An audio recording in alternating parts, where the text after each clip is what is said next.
करो योग और रहो निरोग। योग की हमारे जीवन में बहुत ही महत्वता है। योग कर कर हम हमेशा निरोग रह सकते हैं। ये जानने के लिए कि योग की हमारे जीवन में क्या महत्वता है, हमारे साथ आज मौजूद हैं हरिद्वार से योगा आचार्य सावन चौधरी जी। बहुत बहुत स्वागत आपका। बहुत बहुत नमस्कार, बहुत बहुत अभिनंदन और सत श्री अकाल। मैं आप सभी लोगों को बहुत बहुत बधाई है, आपकी पूरी टीम को और मीनू जी आपको भी, कि आप लोगों ने हमें मौका दिया कि कैसे हम योग करें। आज के समय में योग इसी देश के प्रधानमंत्री, यशस्वी प्रधानमंत्री जी और आपके राज्य के मुख्यमंत्री भगवंत मान जी, उनका भी बहुत बहुत आभार। जब मैंने आपके शहर में देखा कि यहाँ पे योगशालाएं चली हुई हैं पूरे पंजाब के अंदर, तो वो भी बधाई के पात्र हैं और आपकी पूरी टीम भी बधाई के पात्र हैं। और योग से हम किस प्रकार से निरोग रह सकते हैं, ये आपका बहुत अच्छा ही वो था कि आपने एक अच्छी शुरुआत करी कि जन जन तक कैसे योग पहुँचाए। तो यही हम लोगों का है कि एक नया प्रयोग, घर घर योग। जब घर घर योग होगा तो प्रत्येक व्यक्ति स्वस्थ होगा। तो योग एक ऐसी विधा है, ये हमारे ऋषि मुनियों की एक ऐसी चीज हमें दी हुई है जिसके माध्यम से हम शारीरिक, मानसिक और आध्यात्मिक और आर्थिक चारों प्रकार के स्वास्थ्य ले सकते हैं। चारों प्रकार से मजबूत हो सकते हैं। शारीरिक भी मजबूती मिलती है और मानसिक मजबूती मिलती है और आर्थिक, जो धन हमारा लगेगा बीमारी में, डिजीज में, हम उनसे दूर रहेंगे। तो इस प्रकार से हम अगर प्रत्येक व्यक्ति अपने जीवन में योग उतारेगा तो कभी बीमार नहीं पड़ेगा। कहते जीवेम श्रद्धा सतम। जिस व्यक्ति ने योग और प्राणायाम और ध्यान अपने जीवन में उतारा वो 100 साल तक भी स्वस्थ जीवन जीता है। जी, ये हमारे ऋषि मुनियों ने ये बहुत प्राचीन काल से योग चला रहे हैं।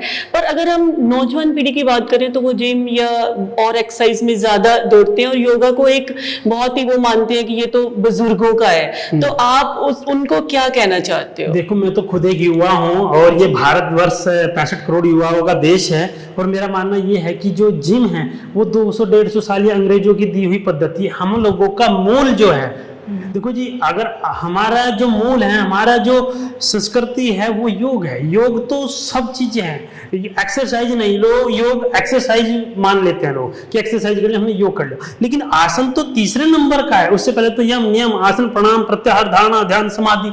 योग तो जीवन जीने की कला है। योग आसन करने का विषय नहीं है। हाँ, आज का यूथ थोड़ा सा जिम की तरफ जा रहा है, लेकिन मैं ये कहूंगा कि जिम वो जाए, हमें उसके कोई नहीं, लेकिन योग एक ऐसी विधा है जो हमें पूर्ण रूप से स्वास्थ्य देगी।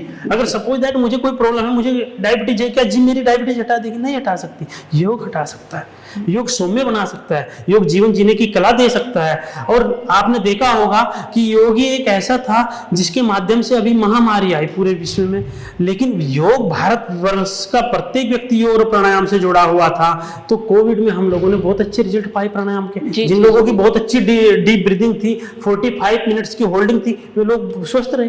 वही आपने जैसे कोविड की बात की, तो अब कोविड, कोरोना के बाद में जो आफ्टर जो कॉम्प्लिकेशंस हैं वो बहुत ज़्यादा आ रही हैं। लोगों को बहुत समस्याएं आ रही हैं कि हार्ट प्रॉब्लम्स बढ़ रही हैं या स्वास्थ्य संबंधी प्रॉब्लम्स आ रही हैं। तो ऐसे प्राणायाम या योगा आसन हमें कितने लाभकारी सिद्ध हो सकते हैं उनको कवर करना? ऐसा है मीनू जी, इसमें सबसे ज़्यादा जो लाभकारी होगा वो हमारे लिए प्राणायाम है। जी, क्योंकि जो हमें मेडिसिन, जो हमें मतलब डोज लगवाई हुई है, वो भी बड़ी जल्दबाजी में पूरा देश एक महामारी से गूंज रहा था, लेकिन कुछ लोग योग के माध्यम से स्वस्थ हुए हैं।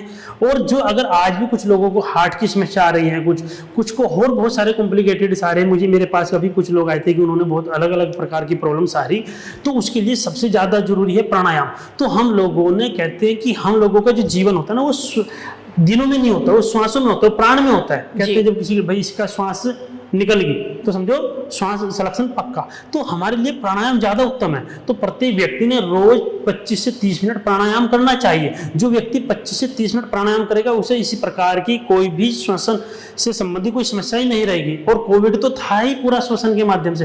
तो आप लोगों ने रोज 30-20-25 मिनट प्राणायाम करना चाहिए और कैसी भी समस्या का आप निदान पा सकते हो प्राणायाम के माध्यम से। जी, और अगर हम योगा की बात करें तो लोग देखा देखी या ऐसे बिना सीखे भी करना शुरू कर देते हैं। कितना जरूरी है सीख कर और पूरी विधि से करना? देखो, ये बहुत अच्छा क्वेश्चन आपने किया और मैं भी पूरे कुछ समय से इस पर मैं दिल्ली वगैरह मैंने काम किया कि कुछ % लोग कपालभाति भी गलत कर रहे हैं। कुछ लोग कपालभाति को प्राणायाम समझते हैं और कपालभाति ज़्यादा लगा लिया। और खास तौर पर कुछ लोग कि मैंने 500 कर ली, मैंने 600 कर ली।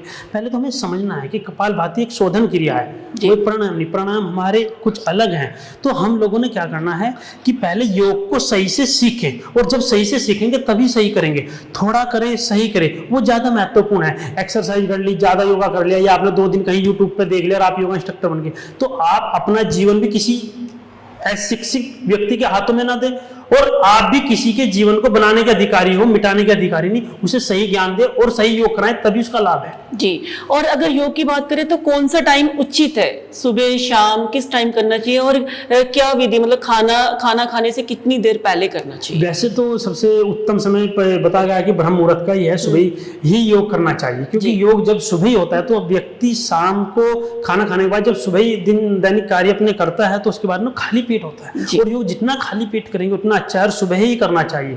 योग से पहले कुछ खाना नहीं चाहिए, लेकिन योग के बाद आप खा सकते हैं, ऐसा नहीं कि इतनी देर बाद नहीं खाना, इतनी देर बाद नहीं, क्योंकि योग ना कोई एक्सरसाइज नहीं है। योग तो एक जीवन जीने की कला है कि हमने जो है 40 मिनट एक्सरसाइज करी और 20 मिनट प्राणायाम करा। तो योग करने के बाद फिर उसके बाद आप जो है जलपान लें। तो इसलिए मैं कहता भी हूँ पहले योग और प्राणायाम और फिर जलपान।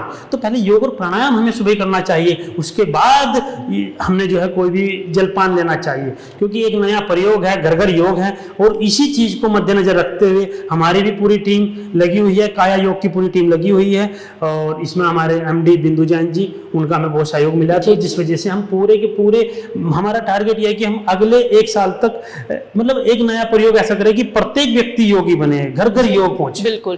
और अगर आप घर घर योग की बात करिए तो जैसे आपने शुरुआत में भी बोला कि प्रधानमंत्री नरेंद्र मोदी जी ने योग को घर घर पहुंचाया। 21 जून का एक अंतर्राष्ट्रीय जो योग दिवस भी तब मनाया जाता है, और इस साल से पंजाब के जो मुख्यमंत्री हैं भगवंत मान जी, उन्होंने भी शुरू किया योगशाला। तो क्या कहना चाहते हो, इससे कितनी का प्रमोशन होगी योग? देखो, इससे बहुत है। 27 सितंबर को प्रधानमंत्री जी ने ये भेजा प्रस्ताव, और 190 देशों पे भेजा, जिनमें से 177 देशों ने तुरंत वो कर दिया।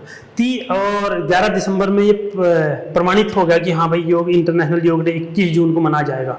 और ये देश के यशस्वी प्रधानमंत्री जी ने जो कार्य किया, क्योंकि योग का अर्थ ही है जोड़ना।